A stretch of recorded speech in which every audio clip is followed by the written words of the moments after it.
tempu ing netra kula kalanjengan ndika Kusuma Dewi kula saged maos kanthi weninging ngraos kula ingkang lebet bilih jati-jatinipun wonten ceceking ngraos kaprawasa raos sing asmara menapa kinten-kinten kala wau saged kula cocokaken dhateng penggalih Paduka Kusuma Dewi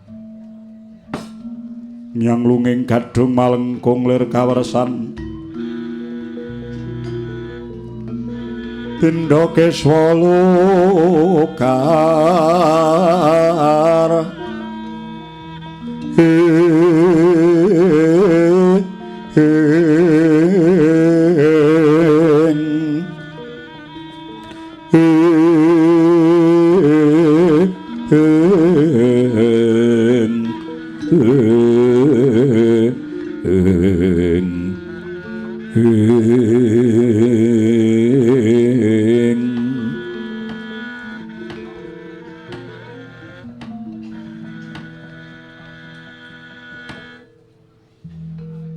Aduh Sang Puanggon Jali ngaturaken kenging panuwun jebul tumandu ing ngraos kula Paduka sampun tanggap ing gati.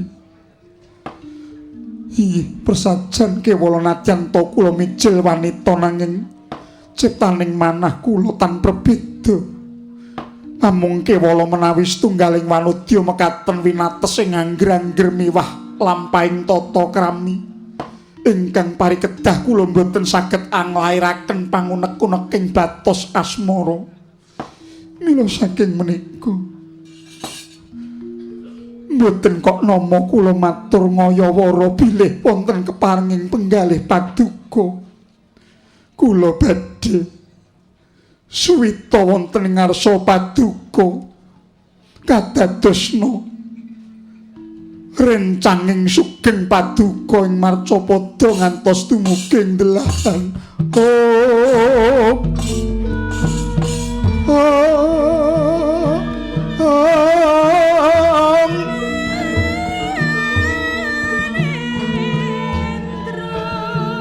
Punapa ta mira ingsun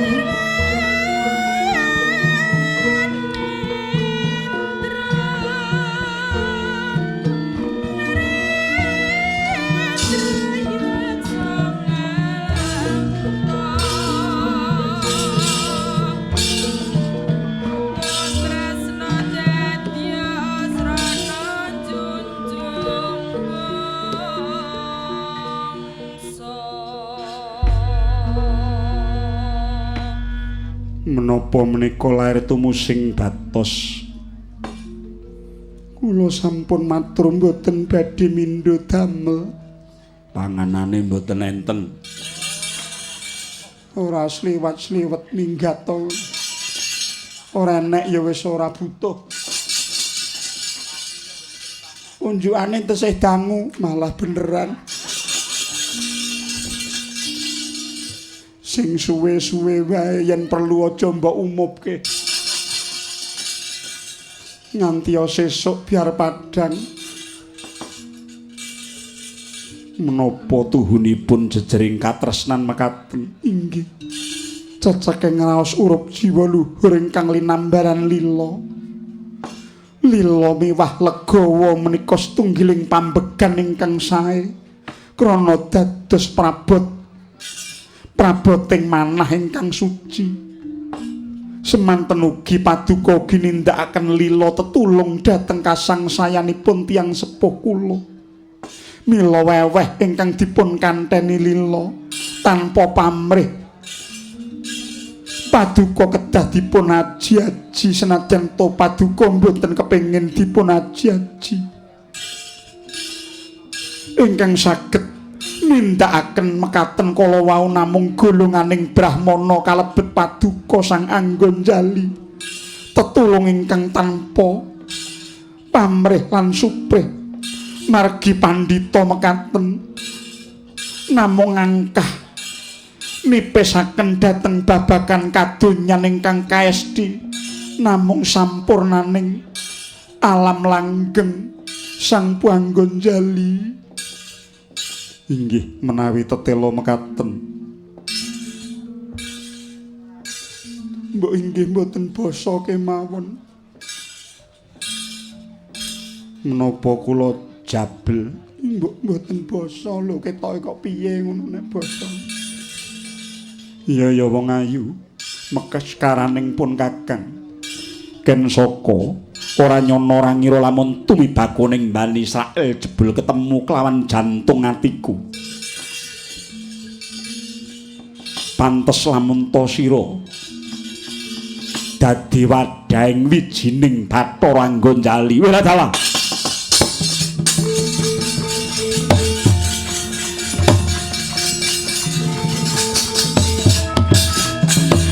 Tomun tabler kene sabdu kaya yasinipi. Sojo bang mawi ngowi.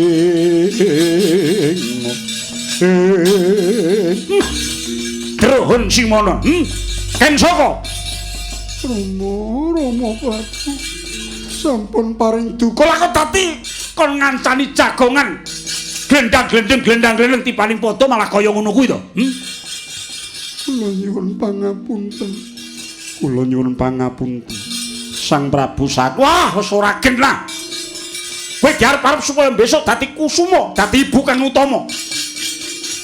Nang jebul kok kaya ngono tumindakmu, Sing miwiti sapa iki? Ingkang miwiti sinten? Lah mau nggih kula dada kula kemawon Bapa. Lah panjenengan kok nanggapi niku terus pundi? Mongko kula ora weruh juntrunge ora ngerti pojok plerete. Sampeyan pun duwe bojo napa dereng? Sang Hyang Jali. Nggih. Persajan kemawon wontenipun kula nampi katresanipun ingkang putra inggih labet kula tasih lamban. Kula dereng gadah bojo. Welah dalah, nek ngono tak jawabke.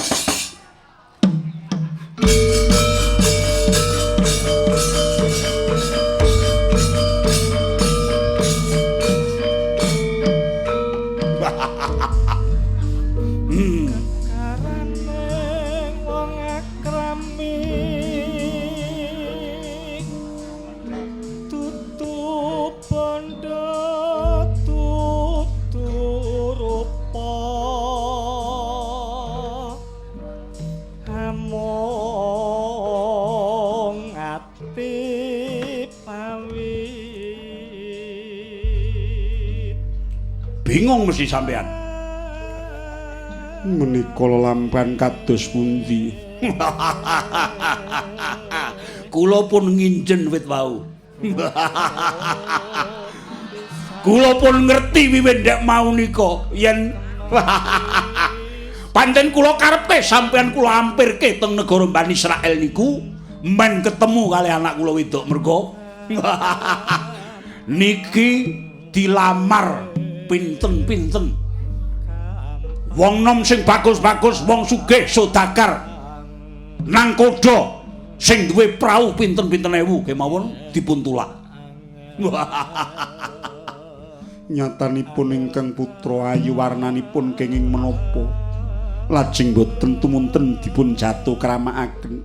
Nggih, nyatanipun boten wonten ingkang nyocoki raosipun.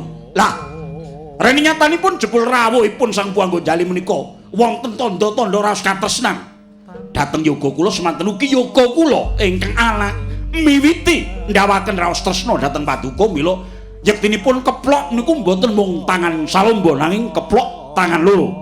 Lair batosipun sampun nyawiji badhe menapa malih. Dadi mantuku kowe. Sarah mungging lautan, ulam mungging rapatan. Sumangganipun badhe murba. Sampun.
kekalih nyawos kapandhuk raos katresnan jati nenggih jatine ken saka ageng daya katresnanira mringkang raka nenggih Empu Anggajali.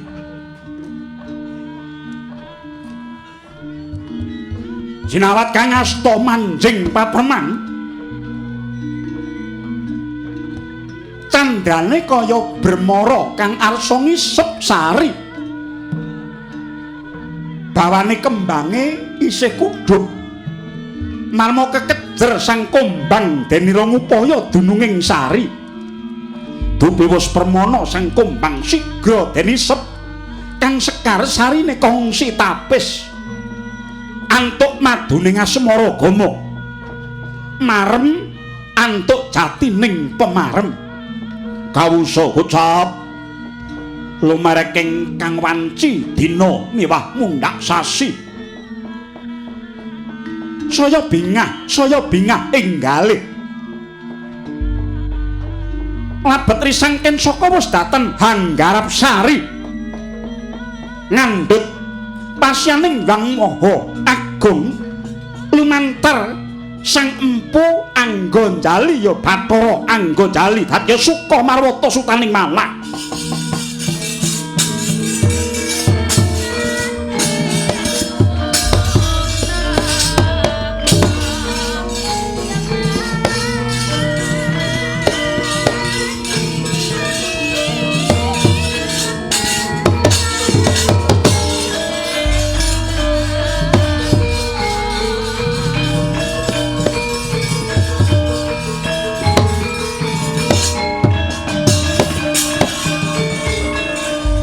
Langening kalang manaklar pandamun cara tinon kekonang surem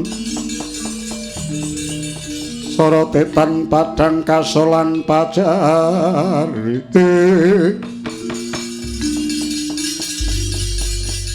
Nyai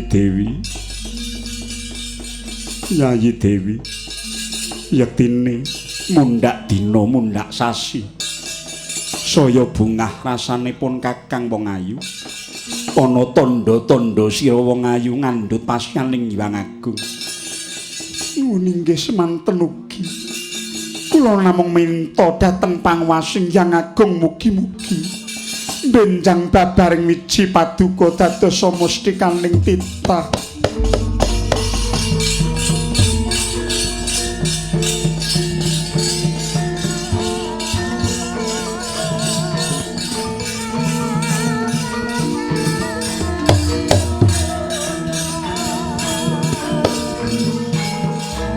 Yatri sang kabirang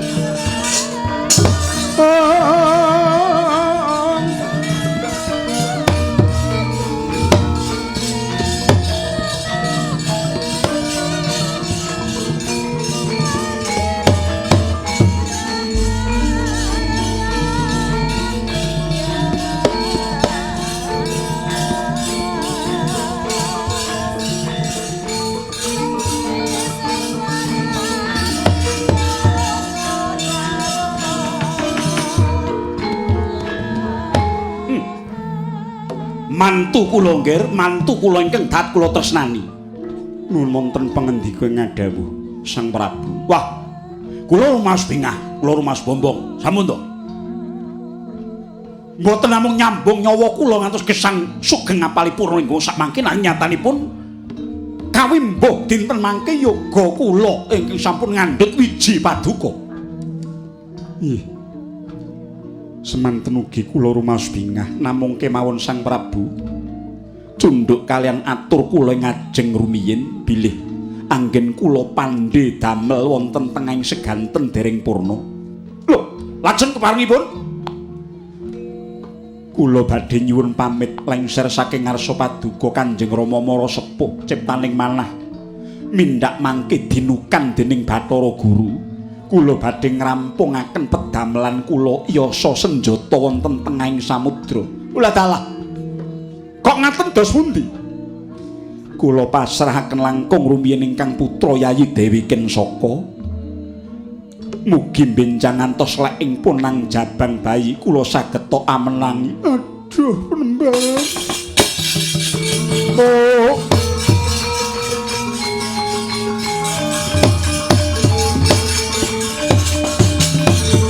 Wadananira layu kumelku cemrah nyomaratani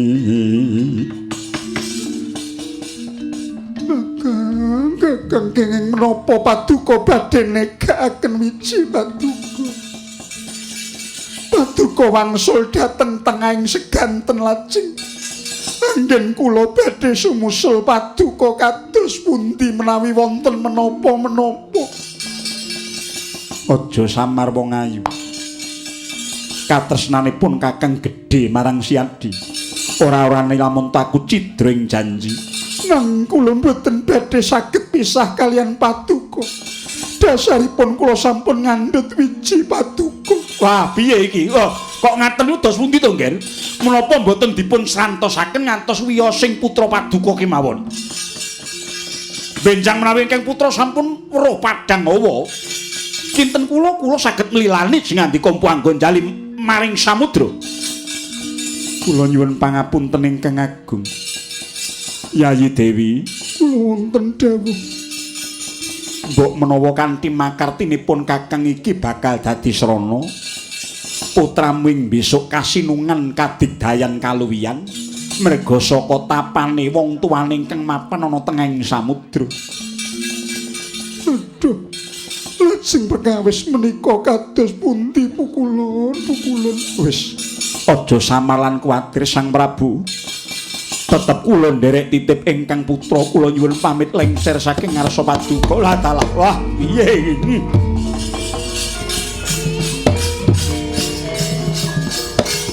Oh.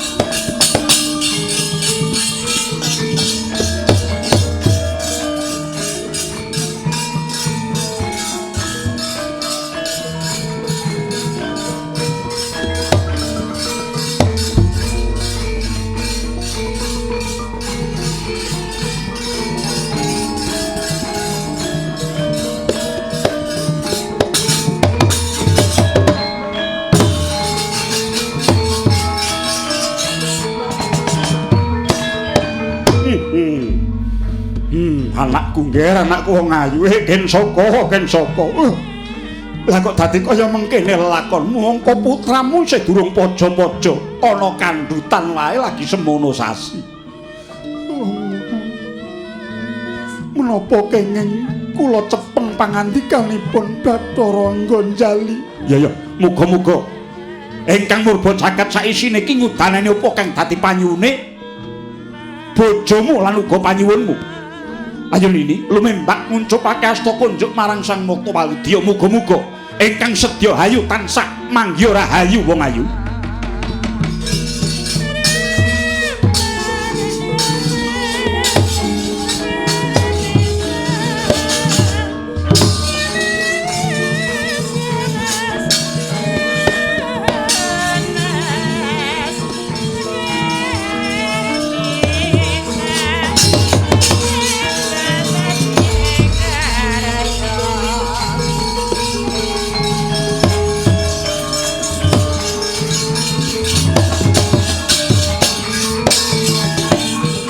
Ikra kang bala tuminga Prancampa samya ngedali lir dadhet wileting godo ngregancang mawa Prabawa ngewong nenggih menika ta warnane Empu Anggonjali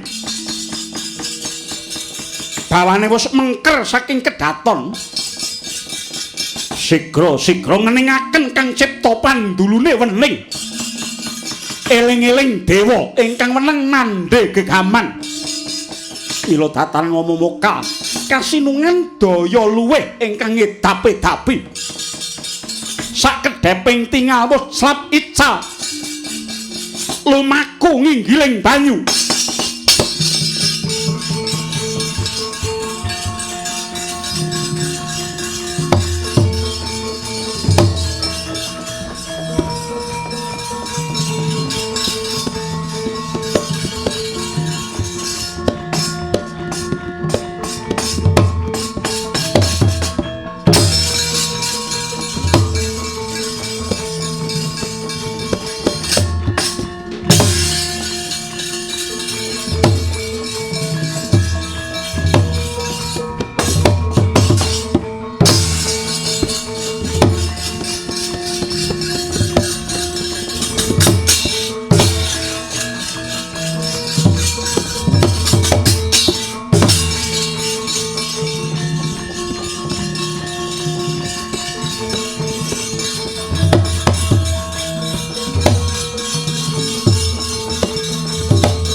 kene, Nduk.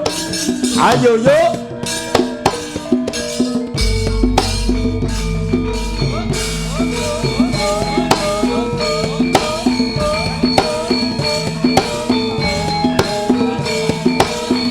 Yuk.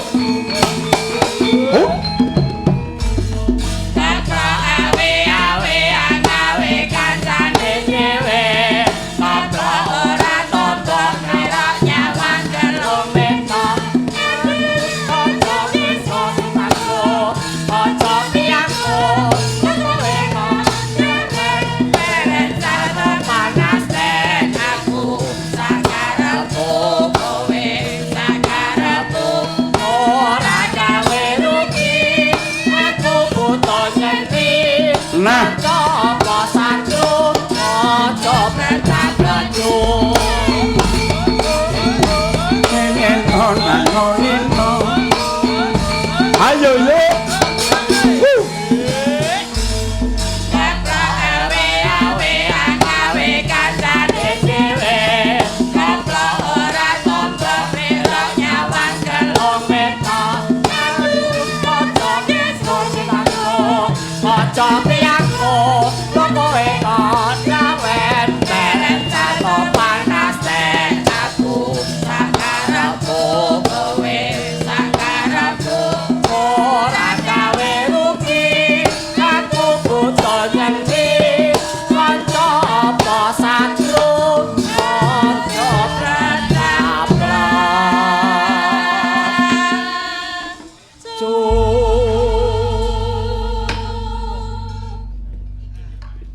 Seneng-seneng to, Mak. Iya, lah wong ora suwe meneh iki negarane awake dhewe kene bakal ana ropian-ropian mbok menawa ngantek 40 dina 40 bengi merga mahargya bakal miyose wayahe ingkang sinuwun besok. Oh.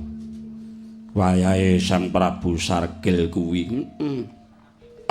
Mula ayo seneng-seneng dhisik ngenteni titi mangsa kala kang prayoga kanggo sawetara wektu. Iya, Mak, iya. Terus awake dhewe arep ngembuk apa nek nyiapke sing disiapke apa? Sing kudu miranti babagan sing kepiye? Ngene ya, Ngger, wong seneng-seneng ya wiwit saiki iso dicicil. Iya. Ayo digelar sik kabudayan negara iki ya digelar. Kok iki mau krungu suarane apa iki mau ya tetabuhan. Ning eneng alam pengangen-angen. Iki sok mben iki bakale arep enek unen-unen sing kaya ngono kuwi mau. Ngono. Kok sampean ngangen-angen kok iso dibabar endahe kaya ngene. Lah jenenge budaya ki angen-angen kang babar kaendahan kok. Ora neng eleke. Nek mung tetabuhan negarane dhewe ya eneke ya semeng kuwi to. Tong brung-brung tong ngebrung. Lah. Karo wong joget udele ketok. Dikeki monte.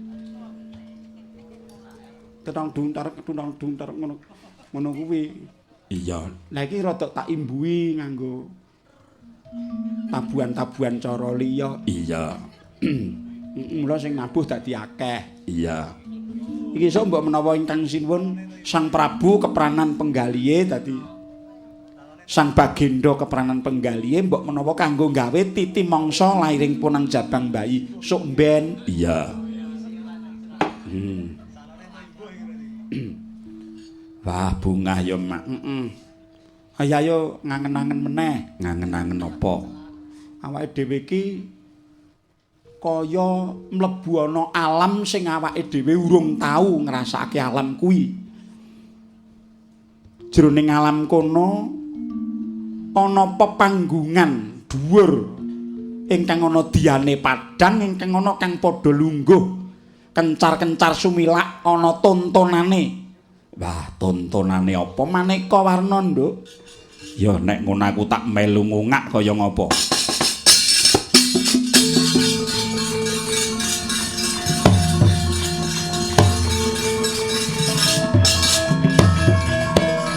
lali lali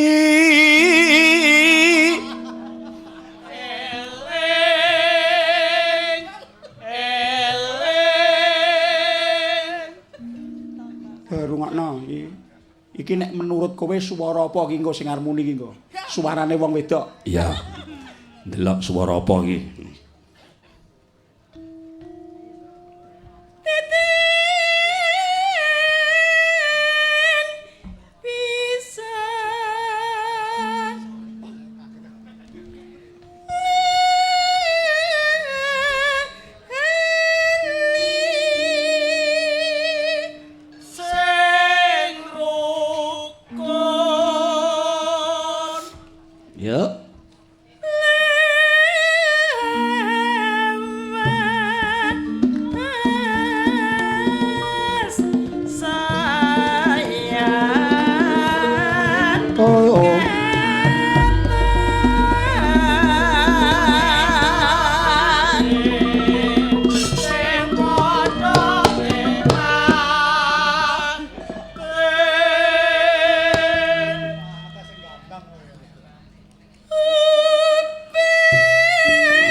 cakepane kok mawa pitutur mak rumangsaku kok aja ngece karo wong ra duwe iya apik nduk nek dicurasa kuwi apik sing muni kae ya apa duwe jeneng duwe nduk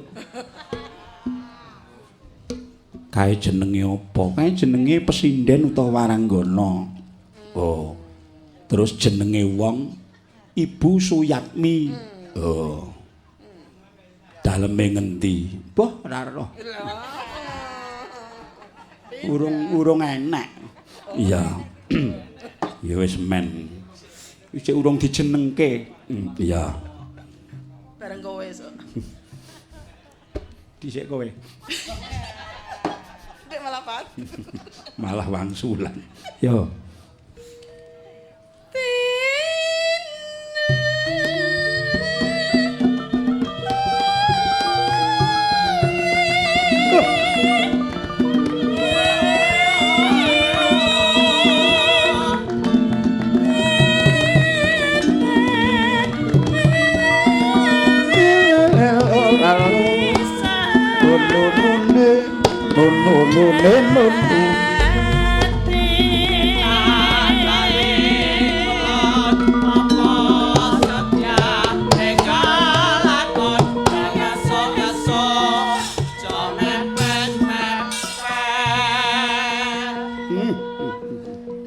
apik iki jenenge apa kuwi jenenge wong nabuh karawitan gamelan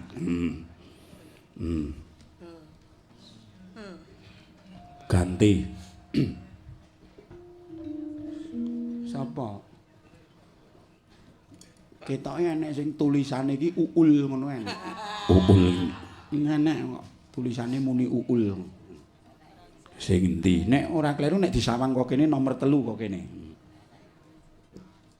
mbok sing nomor 1 kok kene urung kuwi cek kaya manuk ceguk ngono lah sing ndi iki sing kene aku tek ora patek kenal karo wong iki kok ya aku mbiyen pirang-pirang tahun kepungkur ya tau roh wong rupane ngene iki ning cilik iki bocah lah saiki kok dadi siwa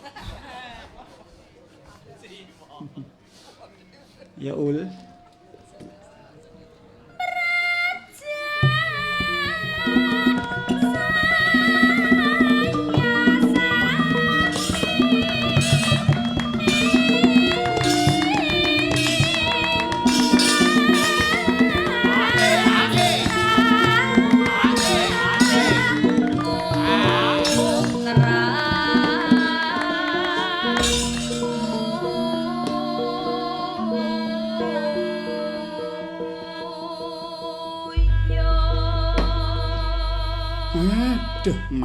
tenan matur nuwun. Iya.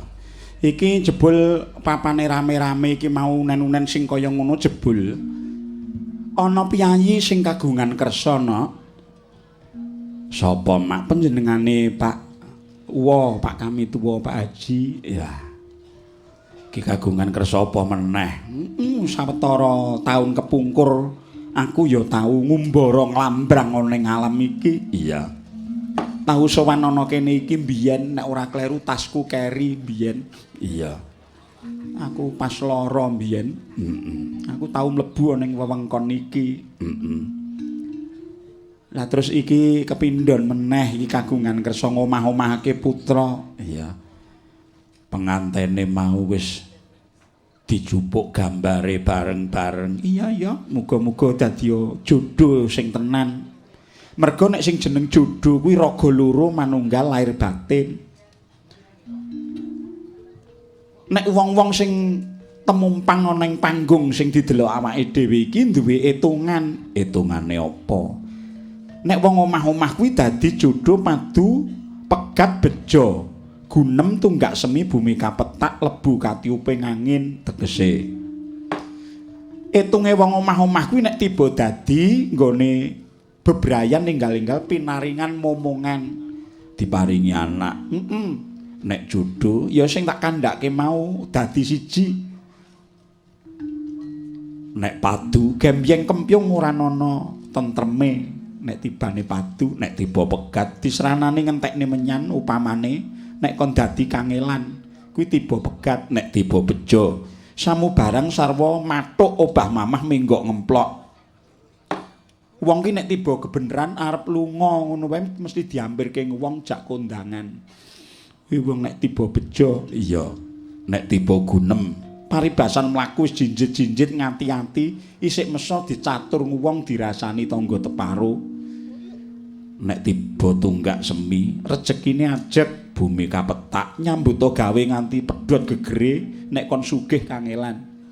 Merga kuwi padha karo napakke anak putune mbok menawa anak putu buyute sing ngunduh. Lah nek lebu katiuping angin, nek ora mati mantune mati wong tuane. Nek ora ya mati sandang pangane iku nek lebu katiuping angin. Oh, dadi ana hitungane dhewe-dhewe. Tumraping wong-wong sing suci nemu basuki seranane nggone omah-omah tansah tuwajuh. Sing wadon bekti, sing lanang uga tanggung jawab dadine kulawarga, tetembungane sakinah mawaddah warahmah, tentrem rahayu. Oh, ngono. Nek ngono tak ajab tak dongake muga-muga pengantene iki mau putrane Mbah Wa bisuwa dinirgakno Kang Yuswa. Muga-muga nganti langgeng kaya Mimi Mintuna ya, Mak. Amin, amin. Lan uga iki mau Kang putra sing disupetake uga. Iya. Mbah matur nuwun muga-muga dadi taruna sing ngungkuli bapa. Wah, suwe ora sowan ana ing laladan Nganjuk ya, Nok. Iya. Ning para kadang-kadang sutresna budaya lumantar radio Njodipati ora bakal kekilapan merga nek ora kleru saben malam Minggu. Iya. Kuwi digiyarake rekaman-rekamane ae suarane awake dhewe nalika jaman semono ngumandang lumantar swasana radio Jodipati. Wah, iya ya. Mula kok ngantek suwi ora enek wong nanggap jebulane ngrungokke radio. Timbang ngetokke ragat larang-larang wis ben malam Mingguwe nyetel genah wis apa ya ra jeleh ya mak malah nek jeleh ki wong pirang-pirang kok nduk wong nek ora kleru lakone wis swidak wae enek kok. Iya. Ya semoga-moga dadi srananing paseduluran ora lali karo awake dhewe. Iya. Iki nyatane Mbah Wa ya ora lali malah sok 29 malam 30 Agustus kuwi ya ning daleme Pak Yanto polisi kono daerah Warujayeng. Kono kuwi Pak Yanto polisi. Nggih, ngene Pak Yanto polisi kuwi kono 29 malam 30 Agustus. Komplit. Ya aku berusaha tak komplitke. Timbang dirasani wong. Sing ngrasani sapa? Wong pirang-pirang kuwi. Iya ya. Ayo karo piknik. Heeh. Dijak dolan-dolan kok yang sedudo.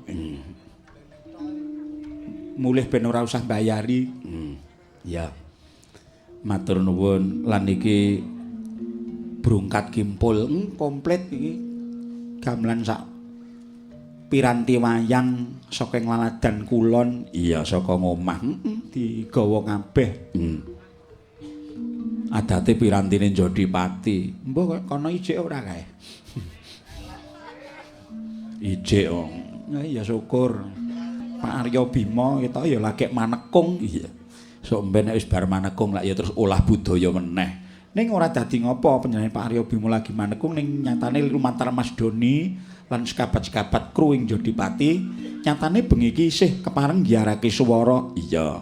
Secara langsung sing bisa padha ngeloni radione dhewe-dhewe ana daleme dhewe-dhewe iya. Iki uga komplit kejaba Mayangkara jangkep iki uga ibu-ibu seniwati kaya mbiyen simpingane ora owah ya ora owah mbiyen iki kabeh iki ya tau kok ning kene kok mong tak kira sing nomor 4 saka kono kuwi sing ora kulino ana nganjukan kene mbiyen mergo kuwi anggota baru. Wah, sing sisih kono nduk, kae nek Bu Yatmi mbiyen to kae, capet-capet eling iya. Nah, akeh banget. Lah aku sing gumun ki sing sisih kene dhewe, aku sing heran ki sing sisih kene dhewe. Kok ngerti-ngerti kok kaya dream disabuki. Kok kaya dream piye? Mbiyen ki cek cilik lho, cilik kok. Saiki ayo dipapak dhisik nduk mbok menawa ora lali karo awake dhewe ora. Turuk enonanmu.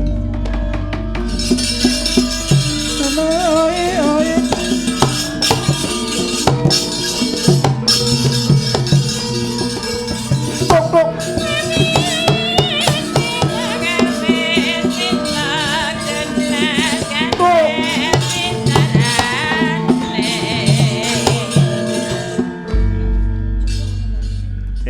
Sik.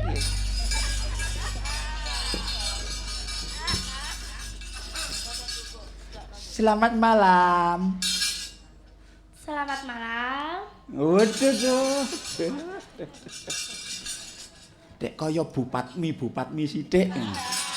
Bupatmi sapa sih ndene Mbanarta Sabda?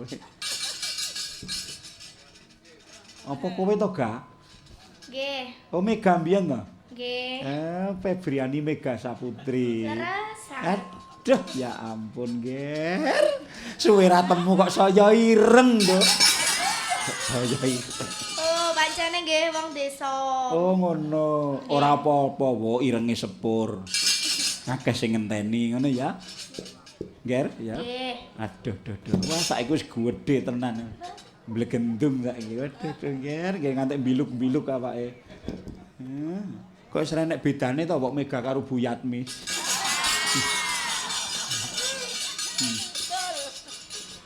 Ya ngono. Upami wayang ngoten sing pinggir dhewe nika nggih. Sapa? Awakmu? Nggih. Oh, sing nganggo telale kae. Cara gono. Nduk, sakniki kelas pinten, Ger? Kelas kalih sakniki. Kelas kalih SMP. SMP. Nggih. Ya ampun. Kok kaya prewangan ngono.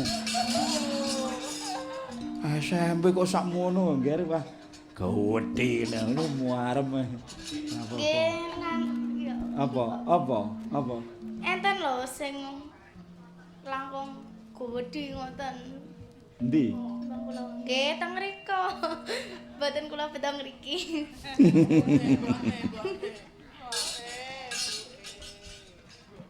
Oh, buke, kali ibuke. Kali ibu to? Nggih. Nggih wonten mriki sak menika. Nggih, ngaturaken panuwun nggih, Pak, nggih. Nggih. Bocah kok kaya ngono, Ger, jarike barang kok nuweki barang saiki. Nggih. Gek senengane kok golek jarik bar nggo kruduk wong mati. Oh, sambane werna-werna. Kok ireng-ireng ngono latare. Nggih, mbejeng tikain jenengan nggih. Ora sudi lambene ra. Wong tuwa kok ngono. Iki syukur nek wis kelas 2 nggih, Pak nggih. Nggih. Nggih niki pun munggah to? Munggah. Oh, munggah. Munggah. Munggah kelas 3 nek ngoten. Apa munggah kelas Mboten tegese niki kelas 1? ngancik kelas kalih. Ya ampun, mbok mau ngomong kelas 1 ngono agek munggah kelas 2. Loh, tapi kan niki pon memasuki kelas 2. Oh, memasuki. Pon lulus, pon munggah ngoten lho. Oh, kowe memasuki. Nah, Bu Yatmi sudah dimasuki juga. Memasuki kok dimasuki. Lho kayak dimasuki kantor kok. Iya. Aduh. Ya syukur nggih, syukur ora lali. Piye kabare ya sik laris. Nggih, pangestune. Sabane ngendi wae, Ngger? Daerah Kediri mawon. Apa ya kulino ning Nganjuk kaya mbiyen? Arang ya teng Nganjuk. Nggih, lumayan. Lumayan wonten. Isih eling liwat guyangan. Nggih. Kok nek nyegat kok Kediri nyegat aku ning kono to? Heeh. Pon. Ora, aku ora nyegat, sing nyegat yagaku. Yagaku kae lho. Terus nomere montor ditutupi plastik. Lajeng. Yagaku kuwi lho. Nggih, Pak Wiyono niku. Aduh, Pak Wiyono. Kanca-kanca akeh sing ana kene wae nggih. Malah iki isih eling ora iki dirawuhi karo Mbak Kitsi Emerson karo Mas Pagiti. Biyen kae eling ora? Eling to? Nggih, sugeng rawuh Mbak Kitsi. Nggih, niki Mbak niki pun ageng sakniki pun totok wong. Nggih, blegendong ngeten. Nek le blegendong kan biyen ning jan saiki kaya bulurah. Lurah Segara Kidul. Urung duwe wilayah. Nggih, wah apik banget. Terus sijine kuwi ketoke kok kaya mailing biyen iki. Turuk menonan.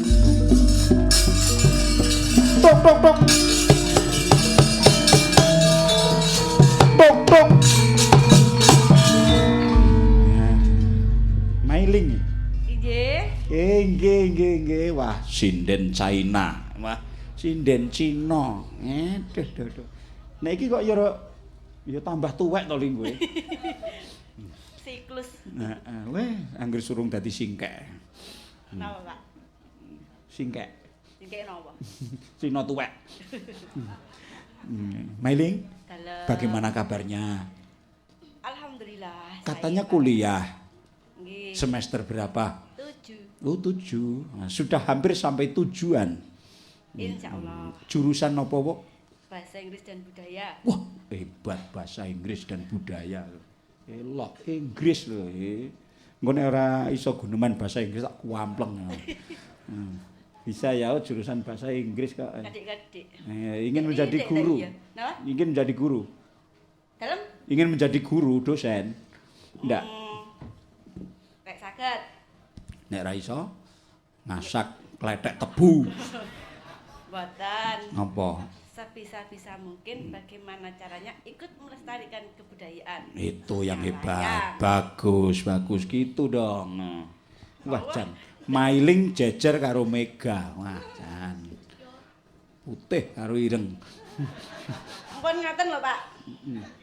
Cinandra saking Mandrawa kaya telek cecak. Ngopo telek cecak. Ireng karo putih. Ampun ngaten, Pak. Piye? Perbedaan itu sebenarnya indah. Indah memang. Gitu. Terus tegese piye kok indah?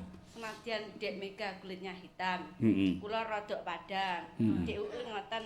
Kalau dipadukan menjadi sesuatu yang harmonis dan menjadi sesuatu yang indah sekali. Kita.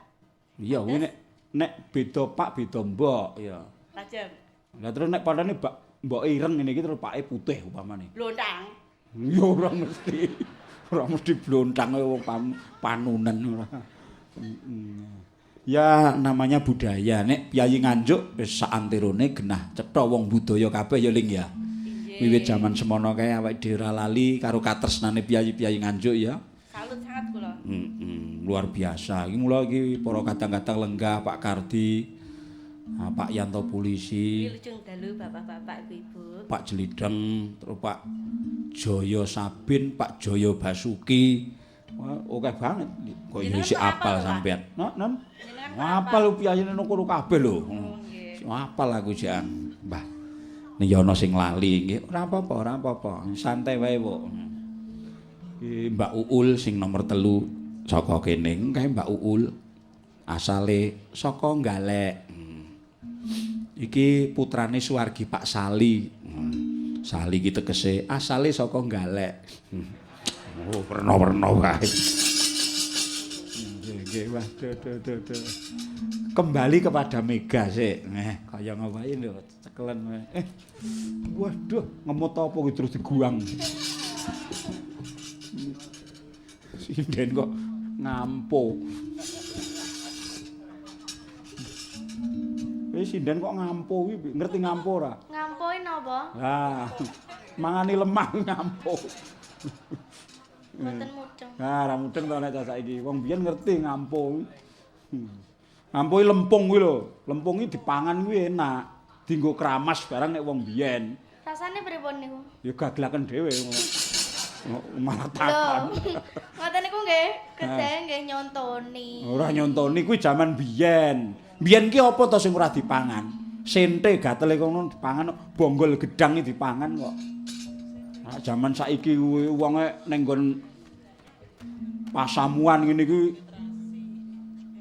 ndok kuwi dicuthiki, disingkir-singkirke. Jare jeleh moh. Daging kuwi disingkir-singkirke. Oh, coba larang pangan kaya jaman kuno mbiyen. Mangan apa kowe?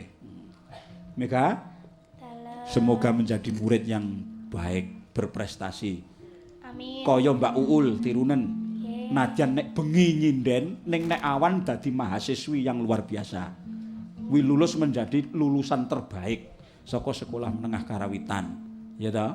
Ditiru kae sampeyan sekolah ngono, wengi nyinden, esuk dadi mahasiswi. Buyatmi ngono, padha. Wengi nyinden, esuk ngunggahke wedi. Padha kae. Kok ya beda temen. Lah pancen nggih rasa. Nah, rasa pancen wah jan ndelok lengene kok bayeh. Anggere montore somo mogok ngono yo.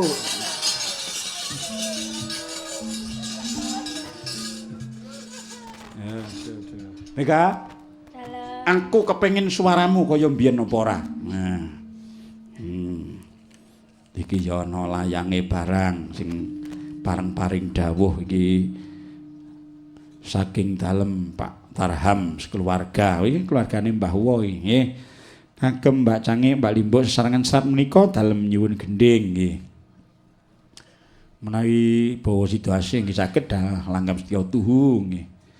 Menawi saged ugi ngujiwat gending menika kagem temanten kekalih kalian adik Haji Taryono Mbah Wo Tohari nggih sekeluarga kagem kanca-kanca petani tebu PG Lestari khususipun dusun Ketandan ugi kagem keluarga besar masyarakat dusun Piak nggih Perak Jombang nggih cekap semanten matur nuwun saking Pak Tarham sekeluarga. Wah nggih ugi sampun njenenganipun Bucange kula Mas Hamtoro kepala stasiun Kertosono. Wah iki. Nggih matur nuwun Pak kepala stasiun. Menika malah wonten sinden ingkang cemengipun kados lokomotif. Nggih. Menika uler kambang wis saged setya tuhu ki saged gending menika dipun aturaken keluarga besar anak Bapak Jito sekeluarga khususipun kagem Mas Taryono sekeluarga. Enek bonuse iki aku wis ora nyekel lho duwite. Iki gaglak mego. Mula ku keke mburi kok iki kase Mayangkara. Iki ya enek iki lho. Iki enek kene tak itunge dhisik karo tak singkirke. Halo Pak Dalang Purba saking kula. Geng cilik nyuwun gending. Nggih.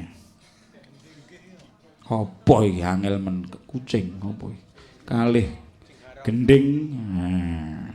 Wah angel iki tayupan kok. Sampai saya sampun matur nuwun. Bonusnya piro iki? 50.000 apa 150.000? Ora genah katur Pak Dalang kawula nyuwun gending saping gunung.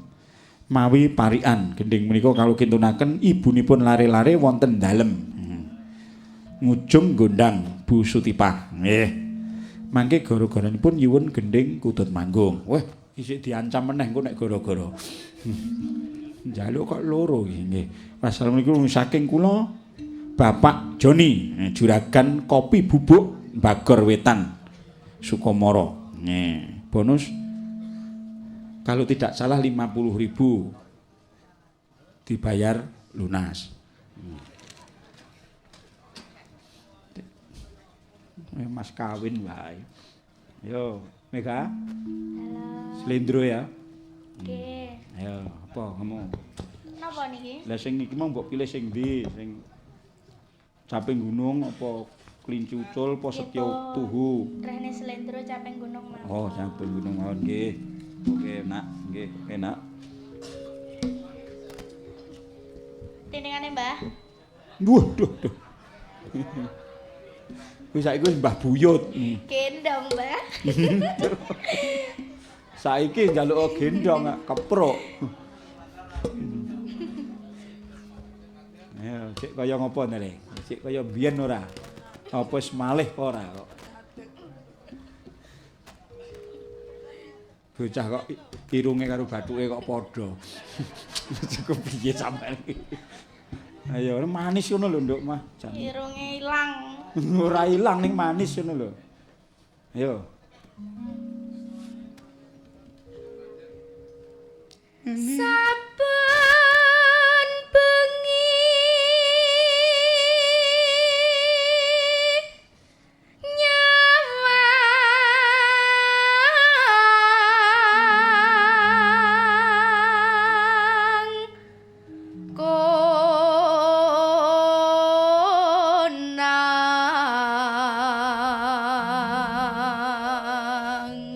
Menika ugi kula aturaken dumateng kadang kula Pak Tirta saking PDAM Pacitan ingkang kacira sugirawuh. Wah, matur nuwun.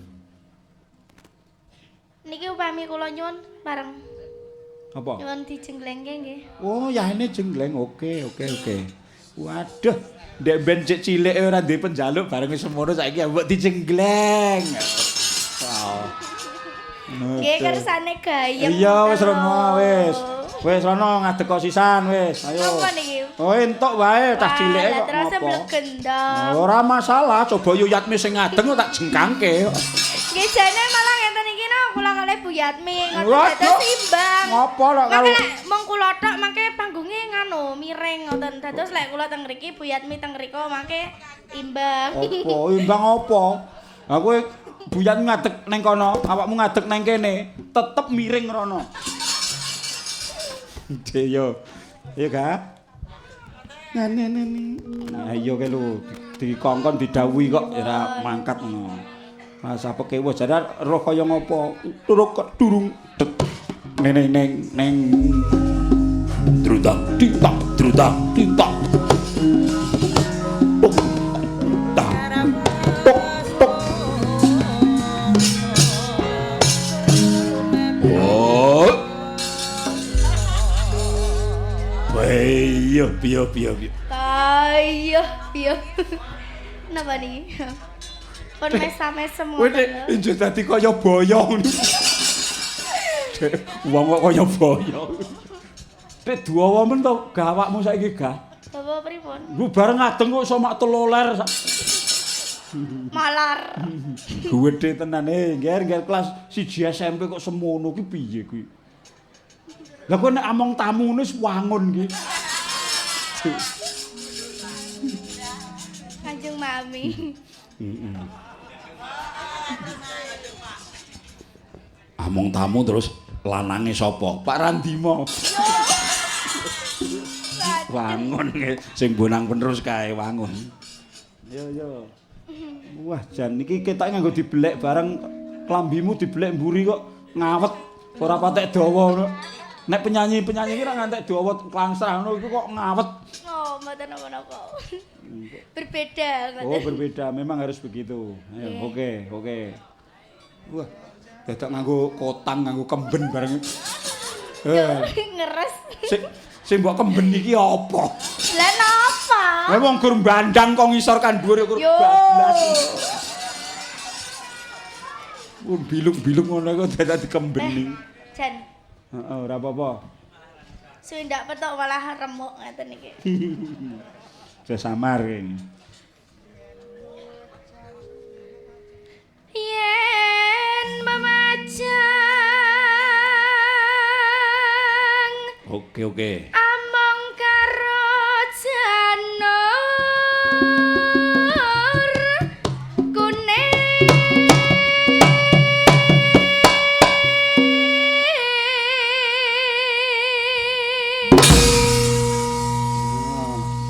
Ora semelang gak piye jenglengane mayang karo piye? Ijik kaya mbiyen ora? Hah? Isih kaya mbiyen ora? kurang banter. Ngano niki ngano sampe ambiar nggih mboten napa-napa. Mangke lek ngano kula dole pisan. Wah, bocah cengengesan gamelan karek iki malah. Timbang sing nang omahe tak-tuk. Cari kurang banter sekali lagi. Janur Kuning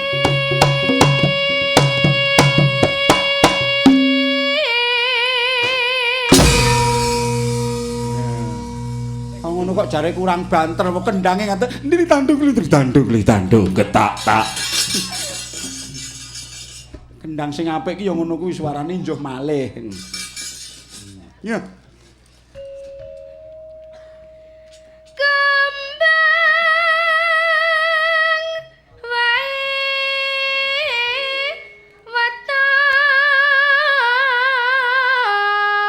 watahan Aha.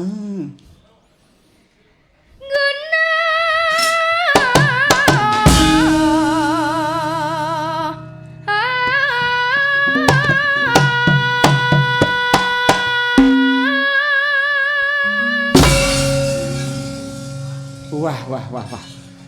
Aku wis ora ngladeni Mega wis ora enjoh nek saiki wis ora ngatasi saiki wis. Pun tuwak. Bocah nek enjoh kaya ngono kok mundhake si awak ki kok cepet men to, Ger. Ki manganmu apa? Nggih. Gori. Ori nggih. Heeh. Ya sapa-apa mbok pangan. Sembarang nyemplung. Apa? Sembarang nyemplung Sembarang cangkem nyemplung. ngoten lho. Oh, nyang cangkem. Anu cangkem kula maksudnya. Iya. Mboten gene sinten-sinten. Iya, sing bener ki nek kanggo awake dhewe ki sing luwih halus to, Nduk. Cocot. Mboten congor to. Congormu dhewe, Pak. Nyongor-nyongor ki wong gerang ora. Maksudnya congor kula. Lah iya, congormu. Nek kagungane bapak ngene iki tutuk.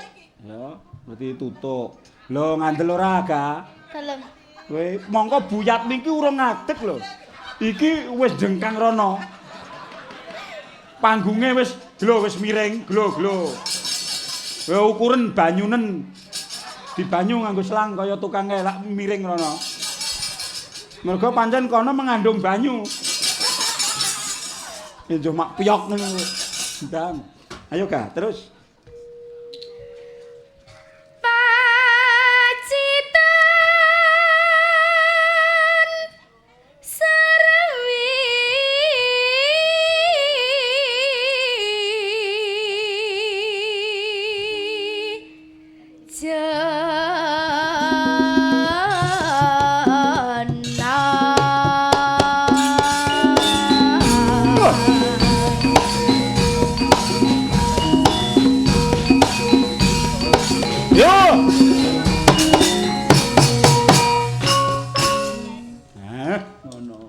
Kok ora joget? Mboten. Amblek mangke. Ni no ni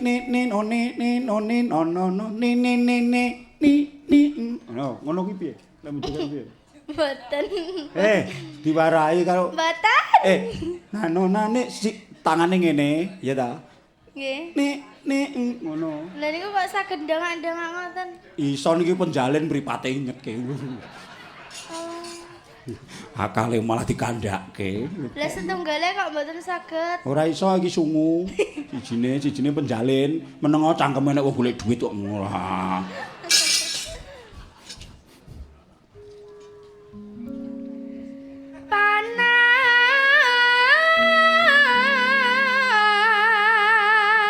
Panas udan. Yo, ditagih lho parikane. Ya, nyuwun karo Buyat Mise, miki diaturke rono. Ayo nyuwun. Kemu layange njaluk nganggo Parian. parikan. Nyuwun Buyat Mi sing pitutur. Nek Niki ngagem mike niki napa Iya. mike niku? oh, wis kagungan mik dhewe, digawa ngalor ngidul. Bisa gambang. Nah. Lah bisa ndemong, Apa bisa? bisa nyawang ora iso nembung ngono lho. Ora bisa nyeleng. Oh nyuling. Alah nyuling ora patek cocok aku. Ya wis masih dah. Yo, terus nyuling terus. Ya wis ngono. Terus apa kemu? Bisa nyawang, ora bisa nyanding. Alah engko suwe-suwe rak yo iso ya. Ngono teh. Ya nyuwun karo Lek Anis. Monggo Budani. Budi Anis, Budi Anis. Telek. Wah, iki apa iki? Wong tuwa kok marahi lambe bocah kok ora. Ambune wangi, Ya ora enek. mega elek ning ngangeni.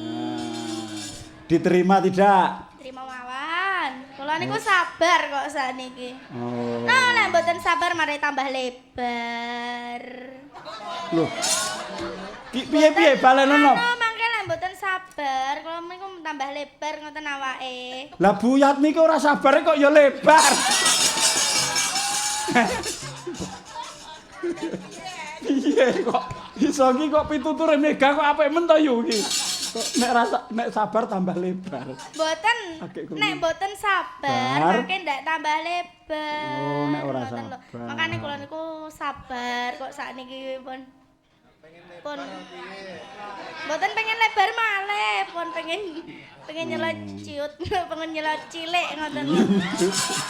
Wae. Nyelok cilik. Wis engko nek kowe saya lemu ki mesti nyilik dhewe. Kempes. Wis otomatis. Apane sandangane iki mesti saya cilik wong methet kok ngono lho. Terus nyuwun tulung karo Mbak Nani sing tengah kuwi wong Sragen kuwi. Kuwi sugih parikan mesti. Ayo Mbak Nani. Nah. Kuwi anak dalang biyen ning Pake Sreneng. Kira ayo Dalan sepur. kaya telek. Dalan sepur kok kaya telek. Terus Dilumpati. Hajur mumur. Dilakoni. kaya telek. Yo ngen.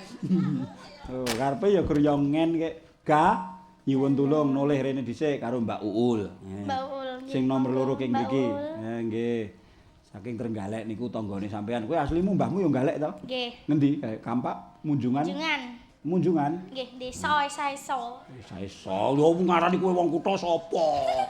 Nggih, pancen nggih kula wong desa. Desa banget no. Nggih, bangga tapi. Wah, bangga. Bangga apa? Nggih, mboten napa-napa. Karena menjadi pesinden yang sudah tenar. Ya kaya. Alah nggih mboten. Wiwit cilik. Nggih, ngeten iki nggih ndelok ajar. Nggih. Ajar golek duit nggih. Karo ajar supaya jembar. Napa? Uul, ayo Uul diwenehi. Tolongane sing pendidikan wo. Ayo tolongane sing pendidikan tinggi. Institut Seni Indonesia. Ya dosene Pak Raji kuwi. Ya. Umbah-umbah Petok telek. sabune keli. Oh, Kelly.